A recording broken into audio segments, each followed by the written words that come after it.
Okay, let's dive right into this. This is a story all about paranoia, about control, and it kicks off in a way you would never, ever expect. Not with a crime, but with an unwanted act of help. So, picture this. My story just starts. Okay, let's dive right into this.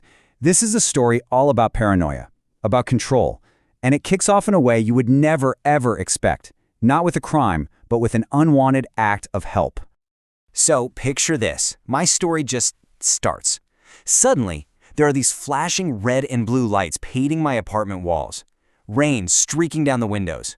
I hadn't called for help, but, help had apparently decided to show up for me anyway. I'm trying to tell them, look, I'm just stressed out. My mom's really sick. She's over at St. Jude's Hospital. But it was like talking to a brick wall. They treated everything I said like a symptom. Next thing I know, I'm literally strapped to a gurney. I mean, the whole thing was just a blur. It was so fast. 1 minute, there's this insane pounding on my door, and just 6 minutes later, I'm tied down. It was in the back of that ambulance that it hit me. This isn't a medical situation. This is an abduction. Okay, so instead of, checking my pulse or my blood pressure, the paramedic sticks this sensor to my temple and whips out a tablet. And I realize, oh my God, this is a lie detector. And the questions he's asking are just out there, way out there.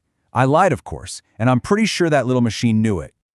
They don't even take me to the regular ER. Nope, we go through this side entrance, a separate bay, into this secluded room. And the door just clicks shut behind us. You know that sound? That final click? It felt so permanent. This place wasn't for healing. It was a stage.